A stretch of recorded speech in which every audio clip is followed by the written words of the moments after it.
Hello, I'm Renee Craig, and I'm an instructor through the OUCARES Teen Social Club. And I'm going to be speaking with you today about the idea of building supportive communities. And one big area I'm going to be speaking with you about today is the idea of social circles. And if you've been in session with me before, you know that this is something that I use very regularly. If not, I'm going to be going through this. So this will either be review or new for you, but this is a social circle. You may have seen these before. I will be passing this on so that you can use this resource as well. So within this, there are these concentric circles here. The innermost circle is the circle of intimacy. Those are the people that are absolutely closest to you. Typically, they are your family. They may be a really close friend, or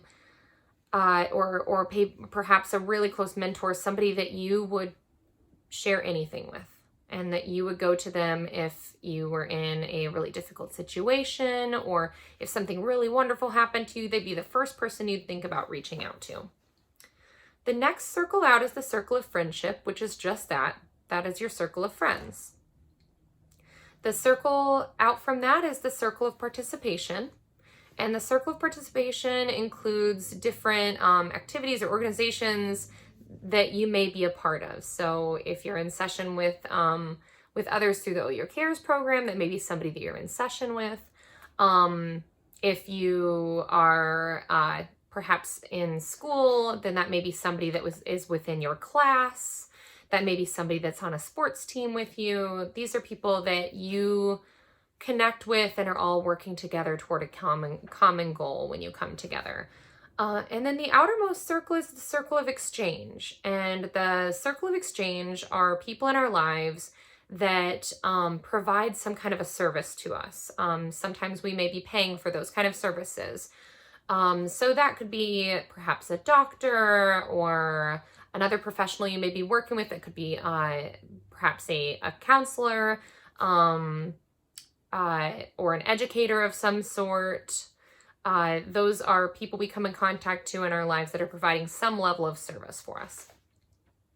And the important thing to think about with social circles is how each of those circles can help you build your community of support.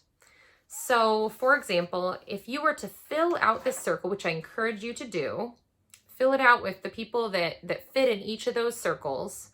You may notice that perhaps there's a circle that seems a little bit lighter, that doesn't have quite as many people.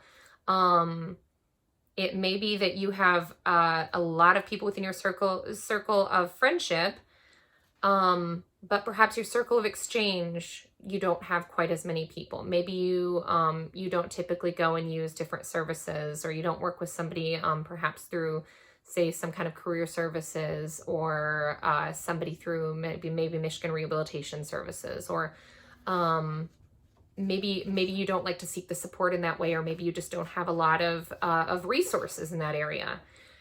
It could look the opposite of that. You may have a really kind of well-developed circle of exchange and participation, but you may be lacking in, or you may have fewer people in the circle of friendship, and that's also okay. We don't all need to have a lot of people in each of these categories. It's all very individual. But sometimes if you're wanting to build a circle, so for example, if you had a goal of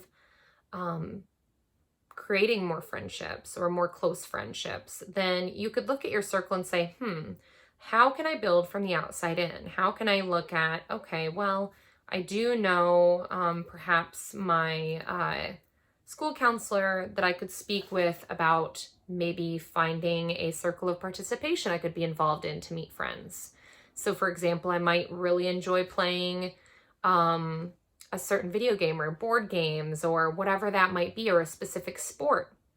So I'm going to go and talk to that counselor to see about building my circle of participation so that I can be involved in an organization that can help me build then my circle of friendship and get to know people who have common interests. This idea of social circles can be incredibly helpful to building a well-rounded, supportive community for yourself. It's also kind of challenging right now because obviously these circles look a lot different right now. Those people may still be there, but we may not be connecting with them, or we may not be connecting with them in the same way that we did before. So I'd like to ask you to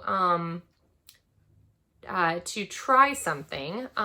When you download and print this, or maybe you'll keep it on your computer or whatever you decide to do with it, I encourage you to fill it out. Take 5-10 minutes, fill in all the people that you can think of that would fit in your social circle. Then I want you to go through and highlight all the people that you're currently socially distanced from. And I want you to then turn your paper over, and I want you to think about developing a plan to strengthen those bonds during this time and to make sure that we're maintaining that contact. There may be some people that perhaps now is just not the time to be connecting with them. For example, if you're working with somebody within a circle of exchange, they may not be working during this time. So perhaps that may be somebody that you'd have to wait on. But I encourage you, for any of those people that you highlight that you are not currently connecting with, to over the coming weeks here, develop a plan of maintaining contact with these people. So whether it's weekly, or some people maybe even more frequent than that, but to think about how you can be connecting with them during this time of social distancing. So thinking about, would that be through email? Would you maybe set up a call or call them? Maybe texting, maybe set up a time to do some kind of a video call with them, or send a video message of some sort. Whatever that way of connecting is, find a way to maintain your social circle during this time. That will be important. And you may also, as you look at your social circle, now may be a good time to be thinking about, my social circle may look different in the fall. How can I maybe be working now on building some new contacts or some new people into my social circle so that I'm better prepared for maybe next school year, or I'm better prepared for something that's going on this summer. So I look forward to hearing how this goes, and thank you.